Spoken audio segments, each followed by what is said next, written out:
Siz ko'rib turgan obida Buxoro shahrining Hamid Olimjon mahallasi G'oziyon ko'chasida joylashgan G'oziyon madrasasi. U 1730-40 yillarda Mullo Muhammad Sharif tomonidan qurilgan. Madrasaning qadimiy ko'rinishi 2 qavatli, 92 hujradan iborat bo'lgan.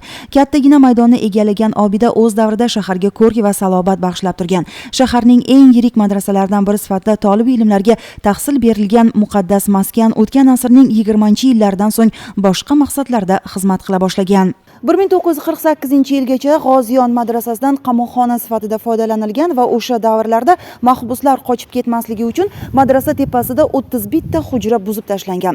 Uzoq yillar madrasadan boshqa maishiy xizmatlarda foydalanish va uni o'z holiga tashlab qo'yish oqibatida ko'rib turganingizdek, bugun tarixiy majmua mutlaqo vayrona holga kelib qolgan. Keyinchalik ham tarixiy maskanning o'z holicha tashlab qo'yilishi oqibatida u ichki va tashqi qismidan nuray boshlagan. G'oziyon madrasasi O'zbekiston Respublikasi Vazirlar Mahkamasining 2019-yil 4-oktyabrdagi 846-sonli qaroriga asosan moddiy madaniy merosning ko'chmas mulk obyektlari milliy ro'yxatiga kiritilgan va davlat muhofazasiga olingan. Biroq madrasada biror marotaba ta'mirlash ishlari amalga oshirilmagan. Ma'lum bo'lishicha, obida viloyat va shahar hokimi tomonidan kelib o'rganilgan va uni qayta tiklash borasida aniq xulosalarga kelingan.